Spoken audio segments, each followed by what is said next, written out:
विपक्ष क्यों करे अपमान? रविवार को प्रधानमंत्री मोदी नए संसद भवन का उद्घाटन करने जा रहे हैं। नई संसद के उद्घाटन का विरोध लगातार जारी है। पीएम मोदी कल इसका उद्घाटन करेंगे, वहीं कांग्रेस इस उद्घाटन का लगातार विरोध कर रही है। कांग्रेस समेत कुल 20 से ज्यादा विपक्षी दल इसके विरोध में उतर चुके हैं। राष्ट्रपति से संसद भवन का उद्घाटन कराने की मांग की जा रही है। वहीं उद्घाटन के दौरान नए संसद भवन में सिंबल भी स्थापित होना है, जिसका विपक्षी दलों के जरिए विरोध किया जा रहा है। वहीं बीजेपी ने विपक्ष के बहिष्कार को लोकतंत्र का अपमान बताया है। तो सवाल वही, नई संसद पर कलेश, विरोध में फंसे अखिलेश, विपक्ष का बहिष्कार, बीजेपी कहे धिक्कार। आज महाबहस इसी पर करेंगे, लेकिन पहले ये डिटेल रिपोर्ट देखिए।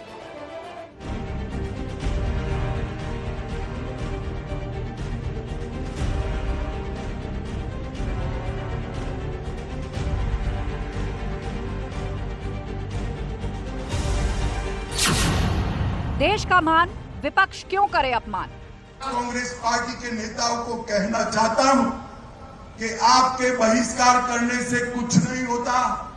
पूरे देश की जनता का आशीर्वाद नरेंद्र मोदी जी के साथ है, नरेंद्र मोदी जी के साथ। विपक्ष का बहिष्कार, बीजेपी कहे धिक्कार। नई पार्लियामेंट बिल्डिंग के इनॉग्रेशन का बहिष्कार देश के नागरिकों का बहिष्कार है। सिंगोल के इस स्वर्णिम और बहुत ही वंदनीय प्रतीक का अपमान करना राष्ट्र के सांस्कृतिक इतिहास का अपमान है। नई संसद पर कलेश, विरोध में फंसे अखिलेश। पूरे विश्व में भारत की जय जयकार हो रही है और वहां पे एक नया पार्लियामेंट हाउस बना है, उसके विरोध में सारे लोग, कुछ 21 से 22 पार्टियां विरोध में जा रही हैं। तो ये उनका एक बहुत ही ऐसा आचरण बहुत गलत है। इमारत नई, सियासत पुरानी। लोकतंत्र का भव्य मंदिर उन्होंने बनाया और क्या हम लोग अमर हैं? क्या जीवन भर हम अमृत पी के आए हैं? आने वाले समय में पता नहीं पक्ष बैठेगा, विपक्ष बैठेगा, सरकारें बदलेंगी, सरकारें रहेंगी। विरोध करने के लिए विरोध है, मैं इसकी घोर निंदा करता हूँ। क्या हो गया विपक्ष को कि आज दलित प्रेम दिखाई दे रहा है? जब बनाने की बात थी दलित को, तब तो प्रत्याशी खड़ा करके, तब तो सामान्य वर्ग दिखाई दे रहा था। सिंगोल पर विपक्ष का सेल्फ गोल। जो अच्छी बात है उसका विरोध नहीं, उसकी प्रशंसा करनी चाहिए।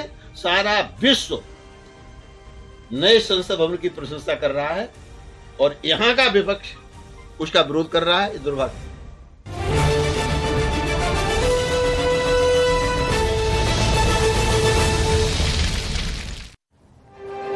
और अब वक्त है आज महाबहस के सवालों का। 3 राउंड में हम अपने तमाम पैनलिस्ट से कौन कौन से सवाल पूछेंगे।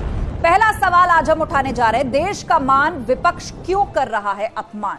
ये तो देश के स्वाभिमान का प्रतीक है। देश को नई संसद मिलने जा रही है, तो आखिर विपक्ष उसका अपमान क्यों कर रहा है? विपक्ष की सियासी मजबूरी, उद्घाटन से दूरी, क्या ये सियासी मजबूरी है? 2024 में आम चुनाव इस देश में होने हैं। ऐसे में कोई बड़ा मुद्दा सरकार के खिलाफ खड़ा करने की नीयत से क्या ये सब किया जा रहा है?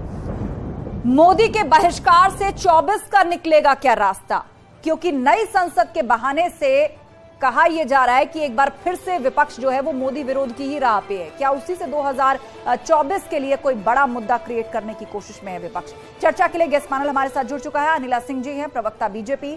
गौरव चाचरा जी जुड़ गए हैं, प्रवक्ता समाजवादी पार्टी। विजय मिश्रा जी हमारे साथ हैं, नेता बसपा। और इसके अलावा प्रियंका गुप्ता जी, कांग्रेस की प्रवक्ता, हमारे साथ जुड़ चुकी हैं। और राजनीतिक विश्लेषक आलोक वत्स जी भी हमारे बीच में हैं। आप सभी पैनलिस्ट का बहुत बहुत स्वागत है। चर्चा की शुरुआत करते हैं और सबसे पहले सवाल गौरव चाचरा जी आपसे यही कि देश के मान सम्मान और स्वाभिमान का प्रतीक नई संसद, देश को गर्व होना चाहिए, देश की जनता के लिए उसके स्वाभिमान का प्रतीक है। आखिर विपक्ष इसका अपमान नहीं कर रहा क्या? 2014 के बाद बीजेपी का इतिहास रहा है कि ये सत्ता लोभी लोग, इनको हर हालत में सत्ता चाहिए। छल चपट और झूठ की राजनीति करके जहां पे जनता द्वारा चुनी गई गैर भाजपाई सरकार है, उनको इन्होंने गिराया है, लोकतंत्र की हत्या की अपनी तानाशाही रवैये से। वही तानाशाही रवैया कल देखने को मिलेगा जब ये देश के माननीय प्रधानमंत्री जी खुद उद्घाटन करेंगे नई संसद भवन का, और माननीय प्रधानमंत्री जी देश के राष्ट्रपति जी से उद्घाटन ना करवा के तो ये कहीं ना कहीं लोकतंत्र की हत्या है और संविधान में एक नई गलत प्रथा शुरू कर रही है जो भारतीय जनता पार्टी, मुझे लगता है भारतीय जनता पार्टी अपमान कर रही है देश का, ना कि विपक्ष कर रहा है। ठीक है, प्रियंका गुप्ता जी कांग्रेस की प्रवक्ता हमारे बीच में हैं। सबसे पहले कांग्रेस ने आवाज उठाई और उसके बाद आप ही की राह पे चलते हुए तमाम और 19 दल साथ आए और अब इस उद्घाटन समारोह का बहिष्कार आप लोग करने जा रहे हैं।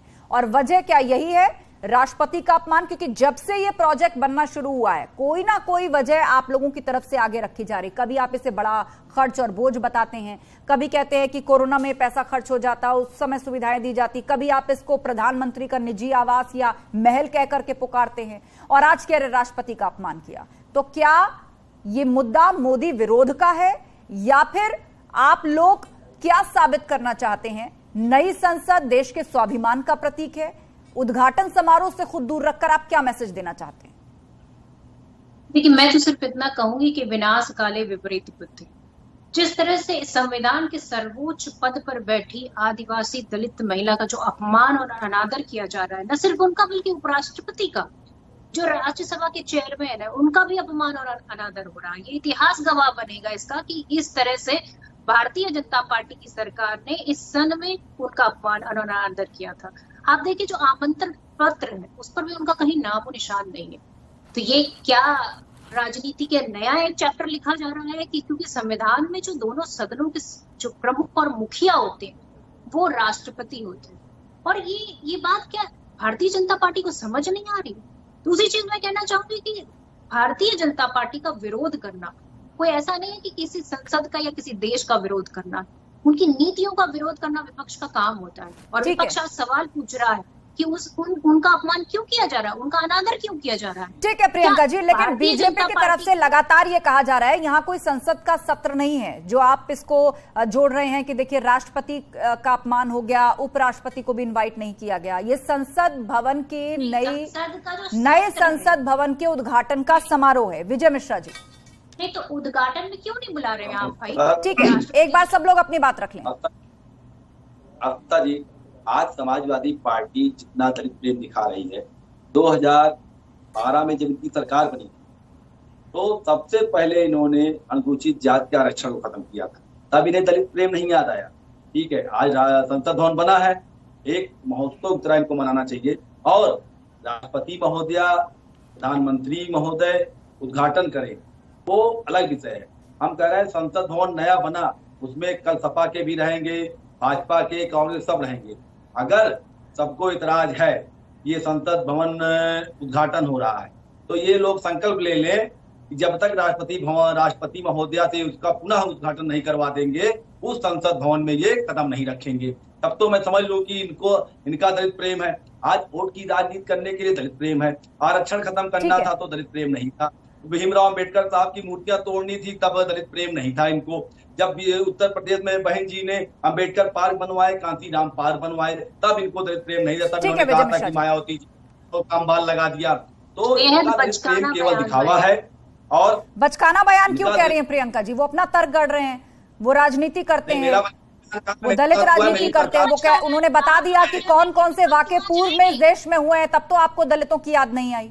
सरकार जाने के बाद जो अत्याचार दलितों के साथ हुआ है उसकी मैं बात कर रहा हूँ, बिल्कुल दरकिनार कर रखा है। ठीक है, और भारतीय जनता पार्टी भी इससे दूर नहीं है। ठीक है विजय जी, लौटेंगे आपके पास, लेकिन ये तमाम तरह के आरोप जो कांग्रेस और सपा की तरफ से लगाए गए। अनिला जी हमारे साथ हैं, बीजेपी की प्रवक्ता। अनिला जी, मेरी सबको राम राम। और मैं अभी कांग्रेस पार्टी की प्रवक्ता को सुन रही थी, समाजवादी पार्टी के प्रवक्ता को सुन रही थी। समाजवादी पार्टी के प्रवक्ता जो हैं लोकतंत्र की दुहाई दे रहे थे। पूरे भारतवर्ष, पूरे उत्तर प्रदेश ने देखा था कि मंच पर किस प्रकार से दादागिरी कर अपने पिताजी, अपने चाचा जी का अपमान कर सत्ता को किस प्रकार से हत्याया है अखिलेश यादव जी ने। दुनिया ने देखा है इस चीज को। लोकतंत्र क्या होता है उसकी परिभाषा हमें ना पढ़ाएं। दूसरी बात यह है कि यहाँ पर मैं कांग्रेस की प्रवक्ता को सुन रही थी, ये लोग बार बार मैडम प्रेसिडेंट जो कि आदिवासी समाज से आती हैं उसकी दुहाई देते हैं। जब उनका चयन होना था, उनका चुनाव होना था, तो किस प्रकार से उनका विरोध किया गया था। यही नहीं, इनके नेता ने उनका अपमान किया ये कह के राष्ट्रपत्नी फिर बाद में कहते हैं मेरा भाषा गड़बड़ हो गया क्योंकि मैं ऐसे क्षेत्र से आता हूं जहां पर भाषा गड़बड़ हो जाता है। क्या कभी गलती से भी उन्होंने अपनी पत्नी को पति कहकर बुलाया है? ये सीधा सीधा अपमान था द्रौपदी मुर्मू जी का। उनकी काया की रंगत तक पर मजाक इनके नेताओं ने उड़ाया है। आज ये हमें आदिवासी महिला जो मैडम प्रेसिडेंट है उनके विषय में ज्ञान बखार रहे हैं। ये सुप्रीम कोर्ट उसको नहीं मानते, सुप्रीम कोर्ट ने लताड़ मारी इनको खींच के। मैडम प्रेसिडेंट जो है वो जानती है, वो संरक्षक हैं कॉन्स्टिट्यूशन यानी संविधान की भी और कानून की भी। अगर कोई भी गैर कानूनी कार्य हो रहा होता तो क्या वो हस्तक्षेप नहीं करती? उनकी तरफ से किसी प्रकार की बयानबाजी नहीं है, कुछ नहीं है। ये लोग जो है केवल और केवल अपनी राजनीति करने के लिए एक ऐतिहासिक दिन कल होने वाला है, परंतु उसका बहिष्कार कर ये राष्ट्र और राष्ट्र के लोगों का अपमान कर रहे हैं। ठीक है, हमारे साथ आलोक वत्स जी भी है, अनिला जी राजनीतिक विश्लेषक, उनका भी एक कमेंट ले लेते हैं। आलोक वत्स जी, बीजेपी कह रही है कि ये संसद भवन का नहीं, ये देशवासी और देश के स्वाभिमान का अपमान कर रहा है विपक्ष। लेकिन ऐसी क्या मजबूरी विपक्ष के आगे है? जब से सेंट्रल विस्टा प्रोजेक्ट जो है वो लाइमलाइट में आया है या इसके बनने की बात है, बहुत से मुद्दे खड़े किए गए विपक्षी पार्टियों की तरफ से। कभी से प्रधानमंत्री का निजी घर या महल कहकर पुकारा गया, नेशनल एम्बलम जब स्थापित होना था तो शेरों की मुद्राओं को लेकर सवाल उठाए गए, ये तक कहा गया कि देश में कोरोना काल चल रहा है, क्यों इतना खर्च हो रहा है, क्या जरूरत है इस नई संसद की, और आज उद्घाटन समारोह का विरोध। देखिए विपनेश जी, अभी एक वक्ता ने कहा विनाश काले विपरीत बुद्धि। मैं उनसे कहना चाहूंगा, जब नाश मनुष्य पे छाता है पहले विवेक मर जाता है। या ये कांग्रेस के लोग जो बात कर रहे हैं कि उपराष्ट्रपति का अपमान हो रहा है, मैं इनसे पूछना चाहता हूं, राजीव गांधी ने ज्ञानी जैल सिंह का क्या हालत किया था, किस रूप में उनके साथ पेश आते थे, ये पूरे देश और दुनिया ने देखा है। तो ये अपमान की बात करते हैं।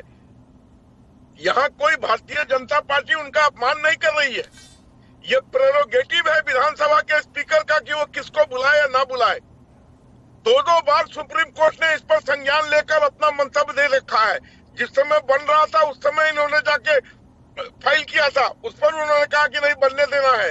उसके बाद फिर अभी ये गए हैं सुप्रीम कोर्ट में, और वहां भी फिर सुप्रीम कोर्ट ने कहा है कि नहीं इसमें दखल नहीं देंगे हम। उपराष्ट्रपति इनवाइटेड है, स्पीकर इनवाइटेड है, कौन कौन इनवाइटेड है बता दीजिए ना। उसके बाद भारतीय जनता पार्टी का बार बार प्रधान नहीं एक बार आप प्लीज अपने बीच में मत टोकिए, आप प्लीज बीच में मत टोकिए। विपनेश जी इनको रोकिए। एक बार प्रियंका जी 10 सेकंड, आलोक जी 10 सेकंड बात पूरी कीजिए, क्योंकि प्रियंका जी जवाब देना चाहती हैं आपकी बात का। 10 सेकंड आलोक जी बात पूरी कीजिए।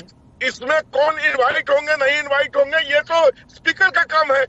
बार बार हर चीज में प्रधानमंत्री को खींचना, जो प्रधानमंत्री विश्व पटल पर अपना डंका फहरा रहा है, जहां विश्व के नेता उसके सामने नतमस्तक हो रहे हैं, और इस तरह हिंदुस्तान को सबसे बड़ी अर्थव्यवस्था में ले जाने की कवायद में लगे हुए हैं, वहाँ अपने देश में इस तरीके का। प्रियंका जी इसका जवाब देना चाह रही हैं। प्रियंका जी, घूम फिरकर बात यही है कि ये सब कुछ मोदी विरोध में हो रहा है। कोई बड़ा खास मुद्दा या कोई बड़ा तथ्य आप लोगों या विपक्षी दलों के पास नहीं है, ये सिर्फ मोदी विरोध में हो रहा है। ठीक है, हमें विरोध जो हम कर रहे हैं, हम मुद्दों पर विरोध कर रहे हैं। क्या इस तरह का अनादर करना राष्ट्रपति का, उपराष्ट्रपति का, मुझे तो डाउट है, स्पीकर को भी नहीं। लेकिन प्रियंका जी इसका भी जवाब आप देख रही होंगी, बीते कई दिनों से तैर रहा है। लोग कह रहे हैं कि संसद में या संसद की आप बात करते हैं तो वहां जो ओहदा राष्ट्रपति के लिए होता है वही असेंबलीज में या स्टेट में वो राज्यपाल का होता है। मणिपुर में जब असेंबली का वहां पर इनॉग्रेशन किया गया था तो वहां पर राज्यपाल इन्वाइटेड नहीं थे। सोनिया गांधी का नाम है शिलापट पर, डॉक्टर मनमोहन सिंह का नाम है शिलापट पर। यही छत्तीसगढ़ में हुआ जब वहां का विधानसभा भवन बनकर तैयार हुआ था, उसके शिलान्यास में राहुल गांधी का नाम है, सोनिया गांधी का नाम है। कौन थे वो उस समय, बताइए मुझे। वो कौन से ऐसे पद पर थे कि वहां पर राज्यपाल को दरकिनार करके उनसे फीता कटवाया गया? नहीं, राज्यपाल इनवाइटेड नहीं थे, ये किसने कहा? शिलापट पर नाम नहीं है, ना ही तस्वीरें हैं। शिलापट पे नाम नहीं, पर राज्यपाल इनवाइटेड नहीं थे, ये किसने कहा? मैं तो सिर्फ इतना कहना चाह रही हूँ कि आज भारतीय जनता पार्टी को जिस तरह से अपने चेहरे को चमकाने के लिए कि फ्रेम में कोई दलित महिला ना खड़ी हो जाए, उनका फ्रेम खराब ना हो जाए, इसलिए अनिला जी बार बार दलित विरोधी बीजेपी को कहा जा रहा है, और राष्ट्रपति चूंकि आदिवासी समाज से आती हैं, उसका मुद्दा कांग्रेस उठा रही है। किया था, उसके बाद भारतीय जनता पार्टी ने सबसे पहली बात तो ये है कि प्रियंका जी को शायद जानकारी नहीं, इनको चुप करा दीजिए। बोलिए बोल चुकी हूँ तो चुप करा दीजिए जी। छत्तीसगढ़ में वहाँ पर आदिवासी महिला, एक सेकंड में बोल, आस्था जी एक के ऊपर एक बोलेंगे तो कोई फायदा नहीं। प्रियंका जी जवाब सुन लीजिए। तो इनको बिल्कुल जानकारी नहीं है। छत्तीसगढ़ में आदिवासी महिला राज्यपाल थी, मैडम गवर्नर थी, और उनको आमंत्रित नहीं किया गया था। ये जब लैक ऑफ नॉलेज होती है तब इस प्रकार की टीका टिप्पणी की जाती है। दूसरी बात, मैंने अभी बताया कि मैडम प्रेसिडेंट जो है वो संरक्षक हैं कॉन्स्टिट्यूशन की भी और कानून की भी, लॉ की भी। अगर कुछ भी गैर कानूनी होता तो डेफिनेटली वो इंटरवीन करती, क्योंकि वो राष्ट्र की राष्ट्रपति है। ठीक है, उसी प्रकार से सुप्रीम कोर्ट जो है वो बीजेपी का नहीं है, वो राष्ट्र का सुप्रीम कोर्ट है। आप सबसे ऊपर हो गए हैं क्या? जो आपके नेता बेल पर बाहर घूम रहे हैं वो ज्ञान बखारेंगे क्या? घोटाले भ्रष्टाचारी जो पार्टियां हैं, जो परिवारवाद में विश्वास रखती हैं, वो ज्ञान बखारेंगी क्या? जब शिलान्यास हुआ था किसने किया था भाई? आपके नेता लोग बैठ जाते वहां पे, बनने ना देते बिल्डिंग, और कसम खा लेना कि इस बिल्डिंग में हम बिल्कुल बैठेंगे नहीं, हमारा कोई सांसद नहीं बैठेगा। ठीक है, ये तो नहीं होगा ना। गौरव चाचरा जी, आप जो है इसका जो ऐतिहासिक दिन है, पूरा भारतवर्ष जो है इसका उत्सव मनाएगा। ठीक है, आप जो है को भवन में कुल मिलाकर बीजेपी ये कह रही है कि ये देश के लोगों का अपमान है। इस तरह के बयान बीजेपी के बड़े नेताओं की तरफ से लगातार दिए जा रहे हैं। गौरव चाचरा जी, अखिलेश यादव भी सिंबल को लेकर बोले हैं। जी हमारी संस्कृति का भी अपमान ठीक है अनिला जी। गौरव चाचा जी, अखिलेश यादव सिंगोल को लेकर बोले हैं, वो कह रहे हैं सत्ता हस्तांतरण का ये प्रतीक है और अब बीजेपी के हाथ से सत्ता जाने वाली है। और दूसरी बात, वो इस उद्घाटन समारोह के भी विरोध में है, सपा पार्टिसिपेट नहीं कर रही है, नहीं जा रही है। कर देता हूँ, 75 साल पहले जब देश आजाद हुआ तब भी ये रखा गया था, तो इसका प्रतीक यही है कि अब पहले देश गोरों से आजाद हो गया था, अब देश भ्रष्टाचार सरकार से आजाद हो जाएगा 2024 में, जब अपना सांसद के चुनाव होंगे, जब प्रधानमंत्री देश का चेंज होगा। अभी मैं भाजपा के प्रवक्ता से एक चीज पूछना चाहता हूं, आप एक चीज बता दीजिए, why not president, why prime minister? इसका जवाब दे दीजिए आप। राष्ट्रपति क्यों नहीं और प्रधानमंत्री क्यों उद्घाटन करें? गौरव जी, इसका जवाब तो देश की सुप्रीम कोर्ट दे चुकी है ना। देश की सुप्रीम कोर्ट दे चुकी है कि याचिका पहुंची थी, कोर्ट ने डांट लगाई और कहा शुक्र मानिए कि हम जुर्माना नहीं लगा रहे आपके ऊपर, हम ऐसी याचिका नहीं सुन सकते। क्या देश के मुखिया को अधिकार नहीं है? जो इतनी बड़ी संवैधानिक पोस्ट पे बैठा उसको अधिकार नहीं है एक उद्घाटन करने का? विजय मिश्रा जी कुछ कहना चाहते हैं और उसके बाद अनिला सिंह जी। देश के मंत्री मैं आ रही हूं आलोक बख्शी, विजय मिश्रा जी इनवाइट भी नहीं कर रहे हो देश के मुखिया को, जबकि उनके पास इतनी बड़ी बड़ी पावर है कि सुप्रीम कोर्ट ने कहा ना ऐसी याचिका सुनने लायक नहीं है, शुक्र करिए जुर्माना नहीं लगा रहे आपके ऊपर। देश में अगर किसी, ठीक है गौरव जी, बात आ गई आपकी। विजय मिश्रा जी 20 सेकंड, विजय मिश्रा जी फिर आलोक बख्शी।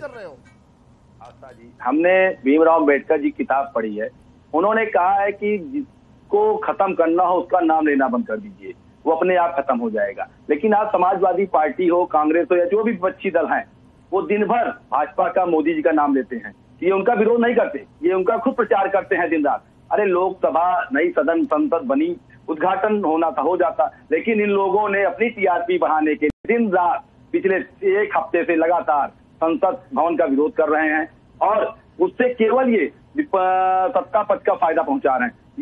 ये सोच रहे हो कि संसद भवन से इनका लाभ नहीं हो रहा है। आज इसी हो गई, कल समाजवादी पार्टी के एक पूर्व सांसद या विधायक क्या इसी हसन साहब ने ही इसको जात से जोड़ दिया। अरे एक नया भवन बन रहा है, विकास में कभी भी किसी को बाधक नहीं बनना चाहिए, जहां तक माननीय बहन मायावती जी ने कहा। हमने लखनऊ में विकास किया था, समाजवादी पार्टी ने। कुल मिलाकर आप लोग साथ हैं इस उद्घाटन समारोह से। बहन जी पहले ही ट्वीट करके स्पष्ट कर चुकी हैं, उन्होंने स्वागत किया है और कहा है कि पीएम कर सकते हैं, वो जा बेशक नहीं रही है, लेकिन उन्होंने इस पर ऐतराज नहीं जताया। आलोक मैंने कहा ना, हम विकास के साथ हैं, अगर विकास बोलिए आलोक जी। ठीक है विजय जी, बात हो गई पूरी आपकी। देखिए विपनेश जी, इसकी शुरुआत मीरा कुमार जी के समय हुई थी और उसके बाद इस कवायद को आगे ले जाया गया है, जिसके पीछे बहुत कारण थे। मंत्रालय जर्जर थे, जगह की कमी थी, आप जैसे पत्रकारों को वहां बैठने की कमी हो रही थी, बहुत से ऐसे कारण थे जिसके, और 96 वर्ष ये बिल्डिंग पूरा कर चुका था, इसको रिनोवेशन की जरूरत थी। उसके बाद इस कवायद को किया गया और आज इसमें ये शामिल नहीं हुए ये और उसके बाद नीति आयोग में ये लोग नहीं गए, ये गरीब विरोधी लोग हैं। नीति आयोग क्या है? गरीबी उन्मूलन, स्वास्थ्य, शिक्षा, इस सब पर समन्वय करता है। वहां नहीं जाना ये दर्शाता है ये गरीब विरोधी लोग हैं। ये वहां नहीं गए, किस कारण से? ये जवाब दे सकते हैं कि नीति आयोग का क्यों विरोध किया? प्रियंका गुप्ता बताएंगी। प्रियंका गुप्ता जी बताइए। चाहती हूँ कि आज क्या हमारे देश में अस्पतालों की जरूरत नहीं? क्या हमारे देश में यूनिवर्सिटी की जरूरत नहीं है? कोई एक यूनिवर्सिटी बता दीजिए जो IIM और जो है इस तरह के अस्पताल इन्होंने बनाए, IIT जैसे कुछ भी बनाया हो। लेकिन आप लोग इस तरह की चिंताएं व्यक्त करने के लिए जो फोरम बने होते हैं उसका तो बायकॉट कर देते हैं, उसमें पहुंचते ही नहीं है। अभी देखिए नीति आयोग की बैठक में क्या हो रहा है, 7 से 10 राज्यों के मुख्यमंत्री हैं जिन्होंने खुद को अलग कर लिया है।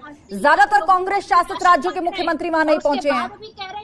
जो सही फोरम्स बने हैं वहां से तो आप लोग बायकॉट करके बाहर हो जाते हैं, बात नहीं रखते हैं, मीडिया चैनल्स पर आकर आरोप लगाने लग जाते हैं। तो आपकी नियत पर भी तो सवाल पूछे जाएंगे ना।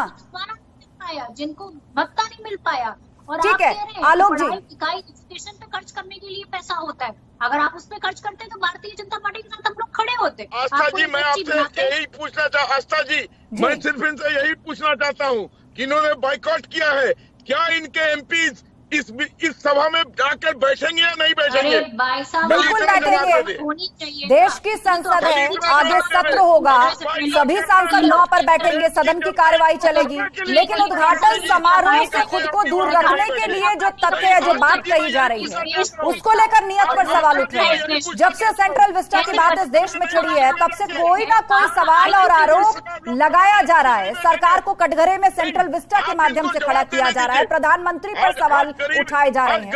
आज गरीबों को लात मार के ये नीति आयोग में नहीं गए, ये क्या दर्शाना चाहते हैं? ये कसम खाए कि हम नहीं जाएंगे इस भवन के अंदर। आज का बाइकॉट विश्व में देख रहा है। कैसे बचकाना बातें आप लोग कर रहे हैं। ठीक है आलोक जी, तो समझिए कि आप कहाँ बैठे। ठीक है आलोक जी, ठीक है। अच्छा प्रियंका जी मेरे इस बात का जवाब दीजिए। ठीक है, मेरे इस बात का जवाब दीजिए, आप भी, गौरव चाचरा भी और विजय मिश्रा जी। सबसे पहले प्रियंका जी सवाल आपसे कि क्या मोदी विरोध या मोदी के बहिष्कार से ही विपक्षी पार्टियों के लिए 2024 का रास्ता मिलेगा, ऐसा आपको लगता है?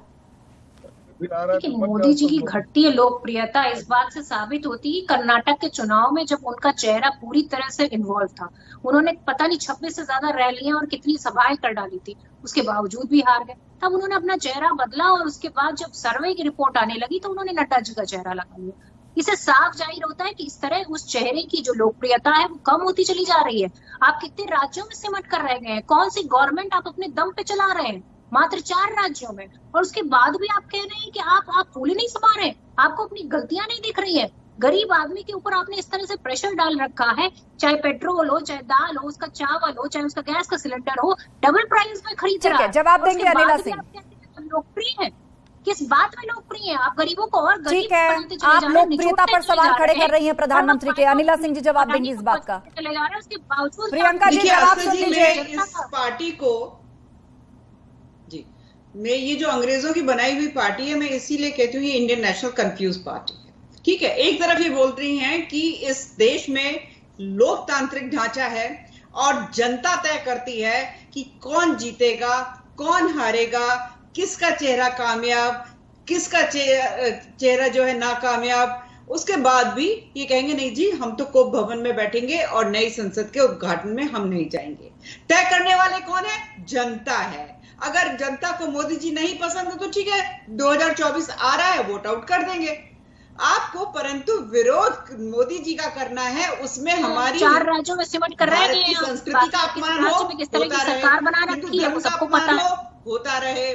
ठीक है, अरे क्या, और जहां तक मोदी जी की लोकप्रियता की आप बात कर रहे हैं, इनसे सवाल कर बैठा करिए कि राष्ट्रपति को क्यों नहीं इनवाइट किया जा रहा है, उपराष्ट्रपति को क्यों नहीं इनवाइट किया जा रहा है, तो ये धर्म पर आ जाती है। अगर यहाँ नहीं है तो देखिए ऑस्ट्रेलिया में एक-एक करके बोलिए, उनका स्वागत हुआ है। ऑस्ट्रेलिया सिंगोल का विरोध धार्मिक आधार पर भी किया गया है प्रियंका जी। इस देश में धार्मिक आधार पर सिंगोल का विरोध किया गया है। अभी तक तो यही कहा जा रहा था कि संविधान को राष्ट्रपति को आधार बनाकर विरोध हो रहा था, लेकिन अब तो ये कह दिया गया कि सिंगोल जो है वो एक खास धर्म का प्रतीक है, वहां पर गुरबानी भी होनी चाहिए, वहां पर कुरान ख्वानी भी होनी चाहिए और वहां पर बाइबल भी पढ़ाई जानी चाहिए। और ये सब विपक्षी दलों की तरफ से कहा जा रहा है। सपा के एसटी हसन कह रहे हैं सारी बातें। 6 साल तक प्रधानमंत्री रहे, वो क्यों नहीं सिंगोल ले गए? और अपने प्रधानमंत्री जी मोदी जी पिछले 9 साल से प्रधानमंत्री हैं, वो क्यों नहीं लेके गए? अगर सिंगोल इतना जरूरी था तो उसको तब क्यों नहीं लेके गए? अब उनको क्या जरूरत है? अरे भैया, प्रधानमंत्री की कुर्सी के बगल में नहीं, स्पीकर की कुर्सी के बगल में वो रखा जाएगा। क्या है ये लोग? नहीं, जानकारी नहीं, बिना जानकारी के। प्रियंका जी, ये तो तथ्य है, सिंगोल प्रधानमंत्री लेकर के नहीं जा रहे हैं, उसे स्पीकर की कुर्सी के बराबर में स्थापित किया जाएगा।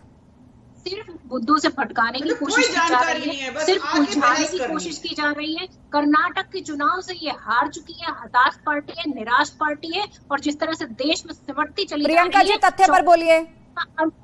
संभव 24 में इसका अंत देख लीजिएगा क्या हाशिया। ठीक है, तथ्य पर बोलिए। आलोक जी, आलोक वत्स जी हाथ उठा रहे हैं। देखिए, सेंगोल के बारे में इनको पूरी जानकारी नहीं है कि ये सेंगोल चीज क्या है। 85% हिंदुओं की भावनाओं से जुड़ा हुआ है। अगर भावनाएं थी तो अटल बिहारी वाजपेयी जी एक मिनट नजर आ रही थी, और 9 साल आस्था जी बोलिए आलोक जी। प्रियंका जी, जवाब सुन लीजिए प्रियंका जी। आप अनइंटरप्टेड बोलती हैं, दूसरे पैनलिस्ट के पीछे भी बोलती है। सवाल पूछिए आलोक जी। नहीं, हम इस देश में 85% हैं और हम सेंगोल स्थापित नहीं कर सकते हैं। अगर इस देश में हम होते 15%, तो क्या हम स्थापित कर पाते सेंगोल को? आप नई संसद से जंतर मंतर कहाँ पहुँच गई? विषय पर केंद्रित रहिए प्रियंका जी, विषय पर केंद्रित रहिए। रो रही है, उनकी भावनाएं कोई मैटर नहीं करती है।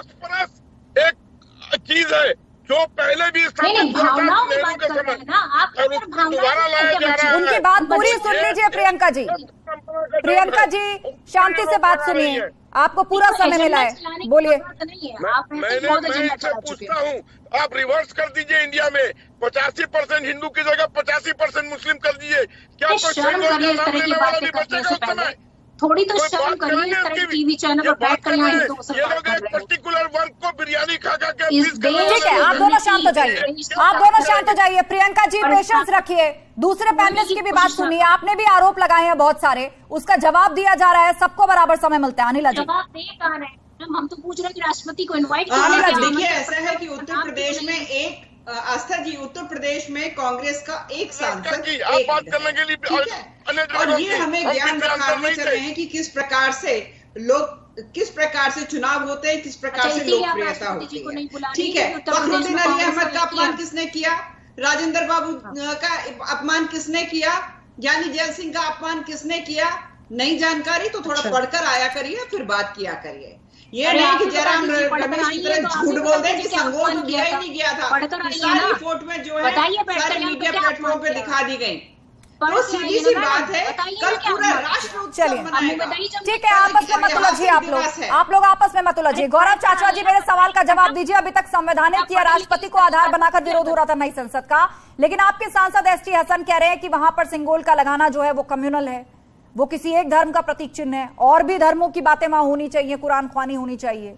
मतलब नई संसद के अंदर भी आप लोगों ने कम्युनल पॉलिटिक्स की गुंजाइश ढूंढ ली। देखिए, लोकतंत्र का मंदिर है, कल इसका उद्घाटन हो जाएगा और मैं चाहता हूं। आप मंदिर कह रहे हैं, पूछ तो लीजिए एसटी हसन साहब, मंदिर कहलवाना पसंद करेंगे उसको? संसद भवन में मैं चाहता हूं कि संविधान के हिसाब से कार्रवाई हो, विपक्ष की भी बात सुनी जाए, जनता के हित में फैसला हो, ताकि देश की खुशहाली और तरक्की के रास्ते में देश को ले जाया जा सके। चलिए, आप सभी पैनलिस्ट का बहुत बहुत शुक्रिया चर्चा में शामिल होने के लिए। तो इमारत नई है लेकिन सियासत वही पुरानी है। किसी ने संवैधानिक आधार पर विरोध जताने की कोशिश की, बात नहीं बनी तो राष्ट्रपति की अस्मिता से जोड़ दिया। फिर भी लगा कि मुद्दा मामला कमजोर पड़ रहा है सरकार के खिलाफ, तो इसमें धर्म का एंगल भी डाल दिया। लेकिन जनता समझदार है।